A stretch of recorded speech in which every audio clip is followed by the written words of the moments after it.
नमस्कार मंडळी, कसे आहात? मी सुवंदन पुन्हा एकदा आपल्या सगळ्यांचं स्वागत करत आहे एका नवीन व्हिडिओमध्ये.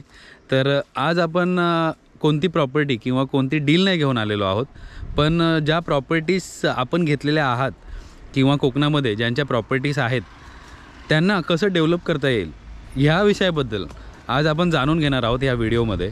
कारण आम्ही कोकणामध्ये प्रॉपर्टीज कवर करतो आहे, तर आमच्या हे लक्षात येतं आहे की भरपूर जे इकडचे स्थायिक आहेत किंवा ज्यांनी इथे भरपूर वर्षांपूर्वी प्रॉपर्टीज इन्व्हेस्ट केल्यात, तर त्यांचे काहीतरी कन्सेप्ट होते की आपण एक प्लॉट घेऊया, त्याला व्यवस्थितरित्या डेव्हलप करूया, प्लांटेशन करूया, तिकडे आंब्याची कलमं, काजूची, नारळ, चिक्कू, म्हणजे ज्या पण प्रकारचे प्लांटेशन्स आहेत ते करून आपल्या प्लॉटला व्यवस्थित डेव्हलप करूया. पण त्यांचे ते प्लॅन फसलेत. त्याची कारणं होती भरपूर. कारण माणसं भेटत नाही आहेत, लोक प्रत्यक्ष स्वतः येऊन टाईम देणं लोकांना शक्य नाही आहे. आणि त्यामुळे प्लॉट घेतलं आणि सगळे प्लॅन तसेच्या तसे राहिले, जमिनी तशाच्या तशा राहिल्या आणि त्या जमिनी अनडेव्हलप राहिल्या. तीच परिस्थिती आपल्या लोकल माणसाची पण आहे, म्हणजे कोकणी माणसाची.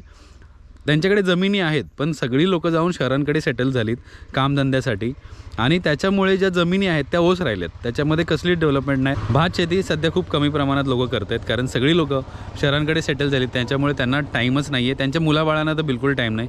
मुलं-बाळं ऑलरेडी जॉबला लागलीत, कारण किंवा शहरांमध्ये स्वतःच्या व्यवसाय चालू केलेत लोकांनी. तर अशा जमिनींची आता व्हॅल्यू पण नाही भेटत आहे लोकांना. कारण आता विकायला जरी निघाले तुम्ही, तरी त्याचा जो दर आहे, तुम्हाला मार्केट दर हा खूप कमी आहे.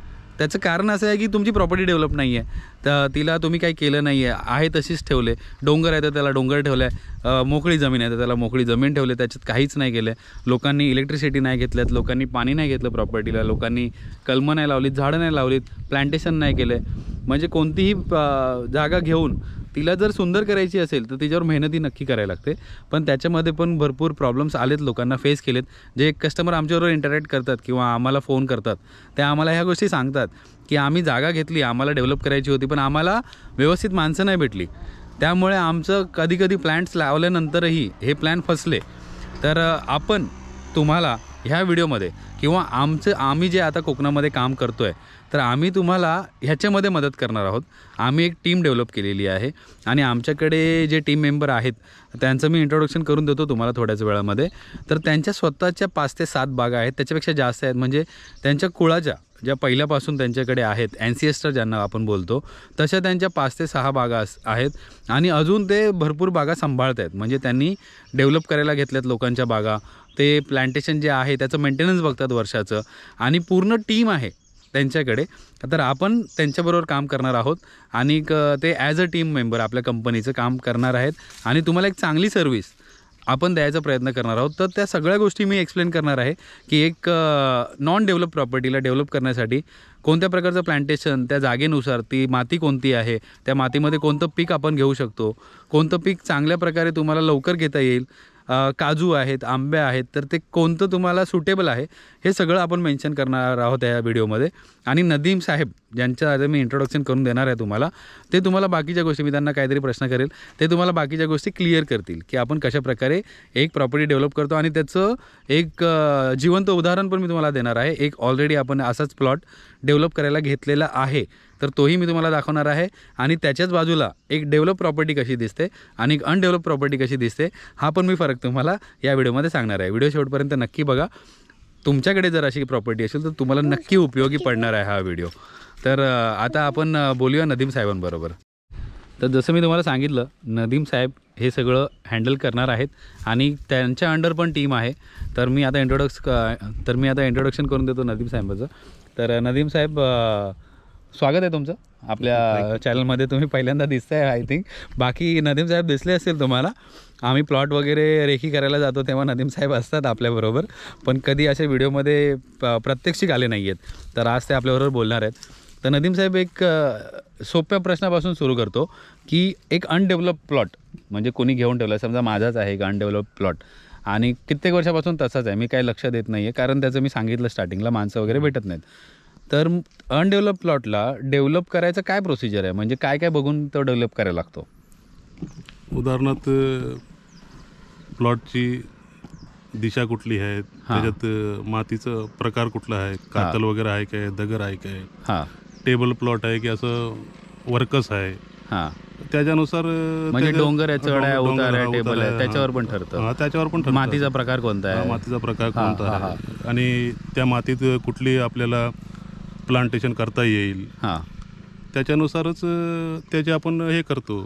बरोबर. म्हणजे तिकडे आंबा, काजू, नारळ, चिकू, मोसंबी आपण म्हणजे सगळ्या प्रकारचं प्लांटेशन करू शकतो ना? करू शकतो कारण पण तिथली परिस्थिती लक्षात घ्यायला पाहिजे आपल्याला, बरोबर. की इथं कुठलं प्लांटेशन उपयोगी होऊ शकते, त्याचं ज्याचं चांगलं उत्पन्न भेटेल आपल्याला भेटू शकते म्हणून. आता मी तुम्हाला एक विचारतो की कलम म्हणजे रत्नागिरी हापूस हा जो कलम आहे हा आपण कोणकोणत्या भागामध्ये लावू शकतो? डोंगराळ भागात लावू शकतो, ह्याच्यामध्ये कातळामध्ये लावू शकतो, जांभ्यामध्ये लावू शकतो, गंधक मातीमध्ये लावू शकतो, असं कसं काय ते कोणकोणत्या भागात लावू शकतो त्याला? रत्नागिरी हापूस तुम्ही कुठल्याही भागात लावू शकता. अच्छा, तो कुठेही उगतो? कुठेही उगतो तो. असं आहे. जांभ्यामध्ये चांगल्या प्रकारे होतो तो. अच्छा. हां, आपल्या या मातीपेक्षा जांभ्यामध्ये चांगल्या प्रकारे त्याचं उत्पन्न भेटतं. अच्छा, म्हणजे जांभ्यामध्ये आंबा चांगला येतो मातीपेक्षा. कारण की त्याला जी मोहर येण्यासाठी जी प्रक्रिया पाहिजे ती त्याला सुटेबल टायमात त्याला भेटते. ओके, असं आहे. आणि आता तुम्ही ह्या फळबागेच्या प्रोफेशनमध्ये किती वर्षापासून आहात? आता मी जवळजवळ आता माझ्या वयाच्या 20 वर्षापासून मी ह्याच्या फील्डमध्येच आहे. अरे वा. आणि आता तुमचं वय किती आहे? आता 45 आहे. बघा. आणि बऱ्यापैकी त्यांना अनुभव आहे. आणि हे माझं बिझनेस हे वर्लापूरजीच आहे. असं. अच्छा, म्हणजे तुमच्या पूर्वजांपासून हा बिझनेस चालत आलेला आहे. अच्छा. आणि जी अनडेव्हलप प्रॉपर्टी असते, मग आता काय प्रॉपर्टीना लोकांनी काय डेव्हलपच नाही केलं, म्हणजे तिकडे पाणी नाही आहे, इलेक्ट्रिसिटी नाही आहे, काहीच गोष्टी नाही आहेत. तर जर पाणी नसेल कोणत्या प्रॉपर्टीला तर मग ते कसं काय सोय करायला लागते पाण्याची तिथे? म्हणजे आणि प्लांटेशनला पाणी किती वर्ष लागतं स्टार्टिंग स्टेजला? आपल्या ते प्लांटेशन करण्यावर आहे. हां, त्याच्यासाठी कसं 1 वर्षाची पण प्लांटेशन असतं. हां, साधारण तुम्ही आपलं हापूस आंब्याचं घेतलं तर 1 वर्षाचं भेटतं, 2 वर्षाचं भेटतं, 3 वर्षाचं असतं. जे रोपं असतात. हां, 1 वर्षाच्या ह्याला 3 वर्ष पाणी घालायला लागतं, 2 वर्षाच्या ह्याला 2 वर्ष घालायला लागतं, आणि 3 वर्षाच्याला 1-2 वर्ष घातले तरी चालतं. आणखीन 1 वर्ष त्याच्यात वारवलं तर आणखीन आपलं चांगलं आहे, म्हणजे प्लांटेशन वगैरे जोर चांगला पकडतो. म्हणजे झाड चांगलं होतं ते, असं आहे. आणि त्याचं पण एक प्रक्रिया असते ना, की तुम्हाला ते प्रत्येक झाड जे लावतो आपण त्याच्यामध्ये किती डिस्टन्स ठेवायचं प्रत्येक झाडामध्ये, त्या सगळ्या गोष्टी पण तेवढ्याच महत्त्वाच्या आहेत ना? आता गव्हर्नमेंटच्या स्केल प्रमाणे 1 गुंठ्याला 1 आहे. बरोबर. असं आहे, म्हणजे त्याचा ग्रोथ चांगला होतो. जे आपले त्याचा घेर आहे तो वारायला चांगला त्याला हे पडतं. असं आहे. बरोबर. आणि आंबा जास्त सुटेबल आहे आपल्या कोकणामध्ये का काजू? आता लवकर उत्पन्न कशातून येतं आणि सोपं, ज्याला जास्त मेहनत करायची गरज नाही? लवकर उत्पन्न जर तुम्हाला पाहिजे असेल तर तुम्हाला काजूचं प्लांटेशन केलं तर चांगलं आहे. काजूचं कारण की त्याला जास्त फवारणी केली नाही केली तरी जमतं त्याला. अच्छा. वेंगुर्ला 4 आणि वेंगुर्ला 7 ही 2 जाती आहेत, त्याचं उत्पन्न भरपूर आहे. आणि आपल्या भागात त्याचं उदाहरण आहेत, 2-3 बागा आहेत इथं डेव्हलप झाल्या, जे चांगलं उत्पन्न देतात. ओके. आणि त्याला फवारणी वगैरेची गरज तेवढी लागत नाही जेवढी आंब्याला नाही म्हणून लागते त्याला. जर गरज असली तरच. आणि त्याचा आतला गर वगैरे पण चांगला असतो. अच्छा. आणि हे तुम्ही कसं कॉन्ट्रॅक्ट घेता? म्हणजे वार्षिक घेता की जसं क्लायंट सांगेल तसं? जसं क्लायंट सांगेल तसं. असं आहे. पण हे आंबा समजा आता आपण 3 वर्षाचं रोप लावतोय आपल्या प्रॉपर्टीमध्ये, तर तिला डेव्हलप करायचे, तर डेव्हलप करायचे म्हणजे स्टार्टिंगला तिला ती पूर्ण तुम्ही क्लीन वगैरे करून घेणार? साफसफाई वगैरे असेल, जर साफसफाई नसेल तर बरोबर साफसफाई येणार. मग त्याच्यानंतर मग तुम्ही ती रोपं लावणार, खड्डे वगैरे करणार. म्हणजे क्लायंट सांगतील 1 वर्षाचं लावायचं, 2 वर्षाचं लावायचं का 3 वर्षाचं लावायचं, तर तुम्ही काय सजेस्ट कराल की कोणतं रोप लावायला पाहिजे? 1 वर्षाचं, 2 वर्षाचं का 3 वर्षाचं? आता ते समोरच्या क्लायंटवर आहे ते. त्यांना कुठल्या ह्याचं पाहिजे म्हणून, 1 वर्षाचं पाहिजे, 2 वर्षाचं पाहिजे, 3 वर्षाचं पाहिजे, ते समोरच्या ह्याच्यावर अवलंबून असते. असं आहे. पण 3 वर्षामध्ये देखभाल थोडी कमी करायला लागणार. 2 वर्ष देखभाल केली तरी त्याला म्हणजे 5 वर्षाचं होईपर्यंत त्याला फळ यायला लागणार. बरोबर. थोडा मोहर येतोच त्याला पण. आणि मग ॲक्च्युअल फळ कधी देतं ते? किती वर्षाचं झाल्यानंतर? ॲक्च्युअल म्हणजे 2-3 वर्षाचा जरी असला ना तरी तो आणखीन पण वेळ घेत असतो मोहर येण्यासाठी. अच्छा. त्याच्या मेहनतीवर आहे की आपण त्याची कशी जोपासना करतोय, त्या बरोबर पाहिजे झाडाची कशी जोपासना करतोय, बरोबर पाणी व्यवस्थित आहे की नाही आहे, हे सर्व खत वगैरे त्याला पण त्याला पण खत वगैरे द्यावं लागतं. त्याची जी पालवी वगैरे येते, नवीन पालवी येते, त्याला कीटकनाशक फवारणी करायला लागते. बरोबर ही सर्व गोष्टीवर अवलंबून आहे की पुढचं त्याचं ग्रोथ कसा होतोय म्हणून त्या कलमाचं असं आहे. आणि आता सध्या तुमच्याकडे किती बाग आहेत, म्हणजे तुमच्या पण पकडून आणि ज्या तुम्ही चालवायला घेतल्यात त्या सगळ्या पकडून, म्हणजे कमीत कमी तरी किती चालवताय तुम्ही सध्या? आता आपले स्वतःचे 3 बाग आहेत. 3 बाग आहेत. त्याच्यानंतर अशी 5 वर्षाची 3 वर्षाची अशी लीजवर घेतलेली आणखीन 5 बाग आहेत आपल्याजवळ. अच्छा, म्हणजे सध्या 10 बागा 8 बागा तुम्ही सांभाळता. ओके. आणि आता मी तुम्हाला दाखवतो की इथे ऑलरेडी ज्या स्पॉटला आपण उभे आहोत ना, इथे एक अनडेव्हलप प्रॉपर्टी आहे जी आपण डेव्हलप करायला घेतले आणि क्लायंटची रिक्वायरमेंट होती की भरपूर वर्ष झाली प्रॉपर्टी अशीच पडली आपली, तर तिला डेव्हलप करूया म्हणून. तर तो आपण स्टेज आता ती डेव्हलपमेंटचे चालू केले आणि ह्याच बागेच्या म्हणजे ह्याच प्लॉटच्या बाजूला नदीम साहेबांची डेव्हलप केलेली पण बाग आहे. म्हणजे 25 वर्ष जुनी कलम आहेत, 25 वर्ष जुनी कलम आहेत.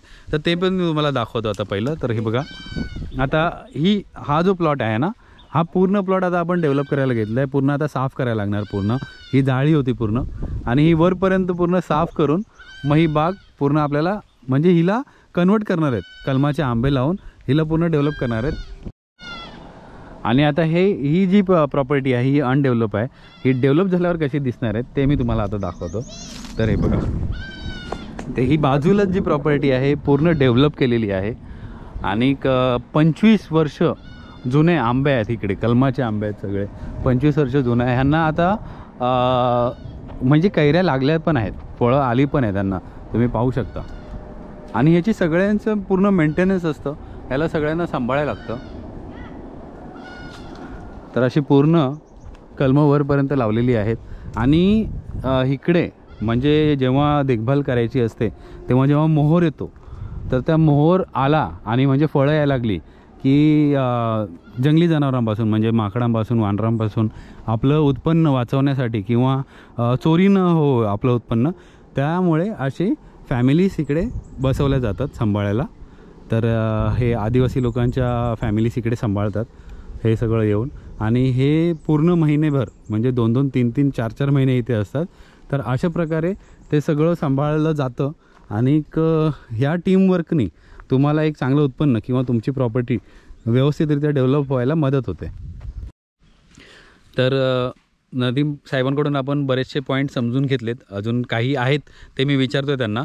त्याच्या अगोदर मी तुम्हाला सांगतो की हे जे आम्ही कॉन्ट्रॅक्ट घेऊ की तुमची अनडेव्हलप प्रॉपर्टी डेव्हलप करायचं, तर हे इयरली रिन्यू होत जाईल आणि त्याचं जे कोटेशन आहे हे तुमची प्रॉपर्टी बघितल्यानंतर ठरेल. तुम्हाला कोणत्या प्रकारचं प्लांटेशन पाहिजे त्याच्यावर ठरेल. तुमच्या प्रॉपर्टीला पाणी वीज वगैरे आहे की नाही ह्याच्यावर पण ठरेल. तर हे सगळे फॅक्टर मॅटर करणार आहेत तुमची प्रॉपर्टी डेव्हलप करायच्या अगोदर किंवा तुम्हाला कोटेशन द्यायच्या अगोदर.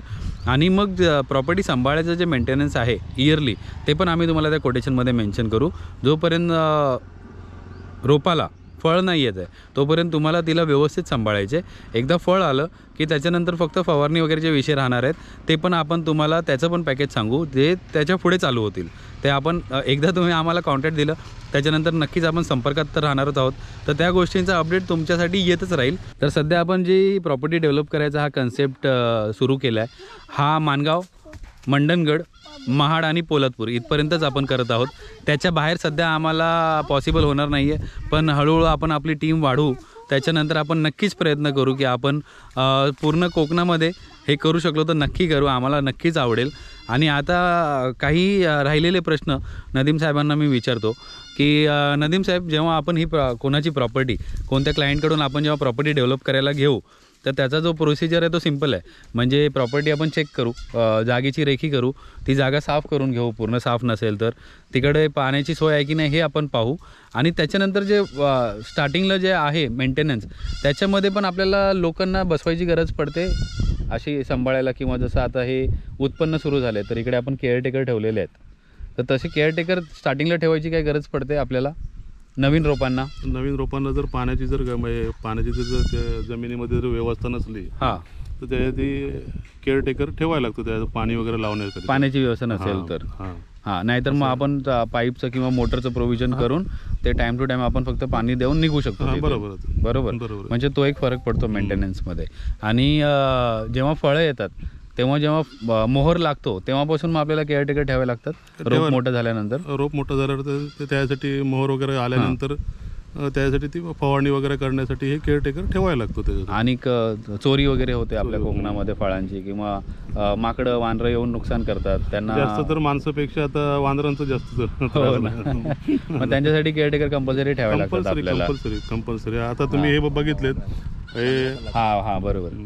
हां, तर त्याच्यासाठी आपल्याला केअरटेकर ठेवायला लागतात. प्लस वनवाही लागतो. वनवाही लागतो. वनवा लावले बघितल्यावर तुम्ही. हो, भयंकर वनवा. हां, तर वनवाही म्हणजे वनवा लागला की तो आपल्या प्लॉटपर्यंत यायच्या पहिलं विजवायचं हे पण काम केअरटेकर करतात. आणि ते त्याच्यामध्ये मुरलेले असतात, तशी लोकच आपण ठेवतो इकडे. तर अशा प्रकारे आपल्याला करायला लागतं की आपल्याला जर मेंटेनन्स व्यवस्थित करायचं प्रॉपर्टीचं, जर आपल्याला एक केअरटेकर फॅमिली बसवायला लागते, तर ते सगळं आपल्या पॅकेजमध्ये इन्क्लूड असणार आहे. पॅकेजमध्ये. हां, ते आपण सगळं ते पॅकेजमध्ये कोटेशनमध्ये देऊ जागा बघून. तर अशा प्रकारे तुम्हाला जर तुमच्या प्रॉपर्टीला डेव्हलप करायची एन्क्वायरी करायची असेल तर जो नंबर तुम्हाला रिफ्लेक्ट होतो आहे स्क्रीनवर, याच्यावर तुम्ही एन्क्वायरी करू शकता. आणि तुमची प्रॉपर्टी आम्ही व्हिजिट करून त्याची तुम्हाला पूर्ण कोटेशन देऊ आणि तुम्हाला सांगू की कशाप्रकारे डेव्हलप करायचे. जर तुम्हाला प्रॉपर्टी डेव्हलप करायची नसेल आणि तुमची प्रॉपर्टी जर आम्हाला व्हिजिट करायची तर आम्ही व्हिजिटिंग चार्जेस घेऊ तुमच्याकडून. पण जर तुम्हाला तुमचं फायनल झालं तर ते व्हिजिटिंग चार्जेस तुमच्या पूर्ण कोटेशनमधून मायनस होतील. अदरवाईज तुम्हाला इनिशियल स्टेजला आम्हाला व्हिजिटिंग चार्जेस द्यायला लागतील प्रॉपर्टीची रेखी करून, कशाप्रकारे तिला डेव्हलप करता येईल याचं तुम्हाला कन्सल्टेशन देण्यासाठी. तर नदीम साहेब, थँक्यू सो मच. तुम्ही आमच्या व्ह्युअर्सना टाईम दिला आणि बऱ्यापैकी माहिती दिली. तर आम्ही आशा करतो की ज्यांच्या जमिनी ओस पडल्यात, ज्यांना डेव्हलप करायच्यात, ते नक्की आपल्याला संपर्क करतील. आणि आम्ही पण पॉझिटिव्ह आहोत की आम्ही ज्या अशा ओस पडलेल्या जमिनी आहेत ना, यांना व्यवस्थितरित्या डेव्हलप करू आणि ते प्लांटेशन करू. कारण त्याच्यामुळे निसर्गामध्येही भर पडेल आणि ज्यांच्या जागा आहेत त्यांना काहीतरी उत्पन्न सुरू होईल. आणि उद्या जर त्यांना प्रॉपर्टी विकायची झाली तर त्यांना त्याच प्रॉपर्टीचे चांगले रिटर्न्सही भेटतील. तर आशा करतो तुम्हाला हा व्हिडिओ आवडला असेल, ही माहिती आवडली असेल. जर आवडला असेल तर नक्की व्हिडिओला लाईक करा, चॅनलला सबस्क्राईब करायला विसरू नका आणि बेल आयकॉन दाबा, म्हणजे प्रत्येक व्हिडिओचे नोटिफिकेशन तुम्हाला येत राहतील. आणि जर तुम्हाला आम्हाला संपर्क करायचा असेल तर जो नंबर तुम्हाला रिफ्लेक्ट होतो आहे स्क्रीनवर, त्याच्यावर तुम्ही आम्हाला कॉल करू शकता. कॉल करायची टायमिंग आहेत सकाळी 10 ते रात्री 9 वाजेपर्यंत. त्याच्यानंतर जर तुम्ही आमचा व्हिडिओ पाहताय तर तुम्ही आम्हाला मेसेज करू शकता, मेसेज सोडू शकता. आम्ही तुम्हाला दुसऱ्या दिवशी नक्की संपर्क करू. तर लवकरच भेटू कोणत्या तरी नवीन डीलमध्ये, कोणत्या तरी नवीन प्रॉपर्टीबरोबर. तोपर्यंत स्वतःची काळजी घ्या. नमस्कार.